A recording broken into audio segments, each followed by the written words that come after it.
Welcome to the Legislative News Update. I'm Tim Boyum. This week we're here with Wake County Senator Josh Stein, a Democrat. Good to see you, sir. Thank you, and welcome back. Thanks, Tim. Look forward to it.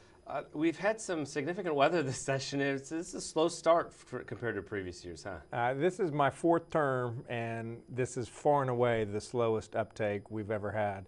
Now, the weather has been partly responsible for it, clearly, but I think we've done 2 substantive bills in a month, and I'm ready to get to work and hope that we will for the people. The Republicans got off to a fast start the last biennium. Why do you think they're still trying to feel each other out with a new House Speaker? I think that's part of it.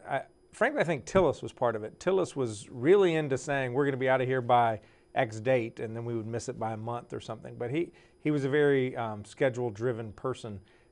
Consultant management. Moore and Speaker Moore and Senator Berger seemed to be more about the substance of the work as opposed to any calendar of the work. It's very early, but can you tell a difference with the new speaker and how the relationship is between the House and the Senate yet? It's too early. I can't tell. I know Speaker Moore and respect him a great deal, and so I'm hoping that he'll bring a level of professionalism and a level of deliberation on the House side. I know the House, they always cut off debate, and I think that's not healthy for democracy. So I hope he brings an openness to the process, and we'll see how he serves in that role. A lot of people are saying this session is not going to be necessarily potentially about major tax reform, major initiatives like we've seen before. Tweaking, I think, is a term I've used a lot. I mean, do you get the sense that that's what this session is going to be? I think so. There's some big issues, whether it's education, Medicaid, economic development, but I don't know that there's a consensus among the governor, the House Republicans, the Senate Republicans, let alone the legislative Democrats. And so because I think the first term or two when the Republicans were in power, they were of one mind as to what steps to take. I think that they've checked off their sort of ideological boxes of those things that they were all in accord on. And now they're really thorny issues. How do you improve the Medicaid system? How do you improve public education? How do you make North Carolina attractive to bring in jobs? And there's not simple answers to those questions. And I think that the fact that they're struggling with that, which is not necessarily an unhealthy thing, is partly to explain why we're not going so fast right now.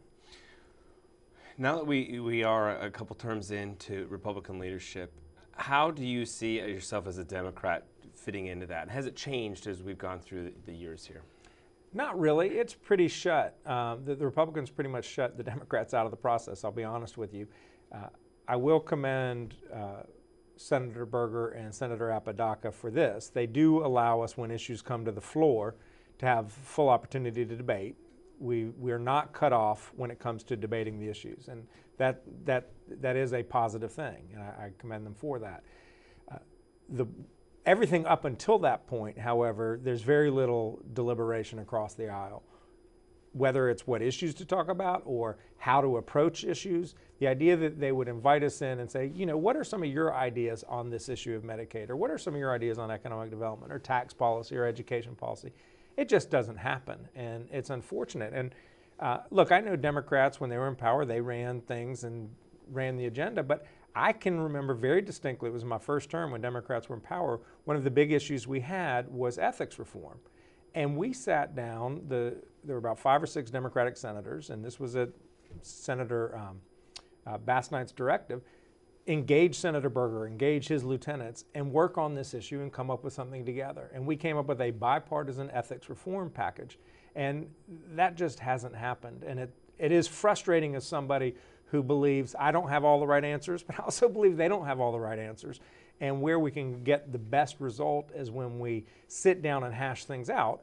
And that can either be in private or can happen in committee. Just a perfect example, this bill that came up this week on allowing magistrates to discriminate in the performance of their public duties. One Democratic senator in J2 committee, I'm not on the committee, but I was there watching, said, can we work on this one piece? And the bill sponsor said, no, it's a 4-square document and we're very content with the way it is. And that's not a constructive way to do public policy, in my opinion. Do you think it's just because they want to do their ideas and they don't care, or that they weren't in power for so long, they feel like they need to push through things and they're still learning the process? Or, I mean, is it deliberate, do you think? I think it's clearly deliberate. I think it's that they have a 2-to-1 ratio of seats. They have a supermajority. They're at 34 and we're at 16. And they do not need a single Democratic vote to pass a bill. And for that reason, they don't care to hear Democratic views on matters. And it's not like Democrats are monolithic anyway. So I think it just comes fundamentally down to power and their perception of it, and the view that we're not part of the process. You brought it up, so we'll talk about it now. I was going to talk about it later, but the magistrate's bill that did come through this week. You have a legal background yourself, obviously. First, do you think it's constitutional? I think that it's an open question. I think it's likely unconstitutional. I will compliment the bill drafters for being artful in the way they've tried to draft discrimination so that it's not as clearly unconstitutional as it could be if it was drawn in a different way. So yes, it's artful, but here's the deal. A couple, it could be a black and white couple, it could be a Jewish Christian couple. They can walk in to get their marriage performed civilly by the state, by a magistrate, and the magistrate whose job it is to do it, who could have just married some people that morning, can say, you know what, I'll be right back. And then they go and talk to the Chief District Court judge and say, I would like to stop performing civil ceremonies for the state for the next 6 months. I recuse myself. That's offensive. It's offensive to the citizenry who have their right to get married just like anyone else does. And for that reason, I think it's unconstitutional. Senator Berger said, if I remember right, said this will not lead to anybody not getting married. Obviously, there are some counties where there's not a lot of people that would be able to do this. Do you buy that? Do you think that's possible? I think it is possible, although in counties where the magistrates all opt out, it then falls on the Chief District Court judge, who, by the way, has a job of his or her own, which is not performing ceremonies. That's why we have magistrates do it. So to the extent now that the Chief District Court judge has to become a magistrate, they're no longer able to do their other job. So my hope is that no citizen in any county is denied the right to get married. But here's the deal. When you work for the government and you serve the public, you serve all the public. You don't get to serve only the public, the select few whom you like or agree with or comport with your religious views. It's called public service, not selective service. And to start this process in this one instance with this one set of employees for this one service performing a marriage, there's no reason why we should draw the line there. I mean, you could then have a true believer person, someone who's very committed to their faith in the Department of Revenue who processes tax returns, and then they see a lesbian couple filing a return, married, jointly filing, and say, no, I can't do that. I can't do this because it offends my religious beliefs. Look, you can have whatever belief you have, and I respect people's religious liberty profoundly. You believe it yourself, you go to church, you go to synagogue, you go wherever, and you practice that. But when you serve the public and you draw your salary from the public, everyone in the public, you have to be open for business. A DMV clerk cannot say to a lesbian woman who wants to change her last name to that of her partner, you know, I'm sorry, I can't serve you because this offends my religious beliefs. No, that DMV person works for the state. The state has to serve the people, the taxpayers, and they cannot pick and choose who they deliver that service to. And that's what this bill sets up as a precedent. And once you've established that precedent, there's nowhere to draw the line. I mean, a Muslim or Jewish person who works in a legislative cafeteria who doesn't eat pork, are they allowed to say, I'm not going to serve someone, a senator, pork because it offends my religion? You can't have that happen. Otherwise, government ceases to function.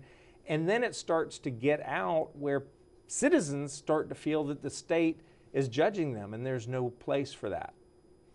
So do you think, will this issue likely get to the U.S. Supreme Court then, do you think? I mean, we're not the only state that's dealing with some of these issues, and some other states have dealt with bills that have allowed people cake, other wedding folks to do it. Does this end up being another Supreme Court issue? It will. It will. It will work its way through the court. Whether it ultimately ends up in the Supreme Court or at a federal appellate level court, I can't speak to that. Assuming it passes, obviously, too. And those are two different issues. One has to do with the state versus one has to do with the public, and they're both ripe for constitutional attack, although they're slightly different arguments. So I think that we'll see two different bills and there'll be two different lawsuits. But it's just more of the same. Here's the fundamental issue. We know it's going to get litigated. We know it's going to cost the state hundreds of thousands of dollars to defend this. And for what end? To shine a light on North Carolina as a state that refuses to move forward and say to the country, to the world, that we're open for business and we want to be a hospitable, open place, so that if you're a talented young entrepreneur or you are a creative worker, come to North Carolina.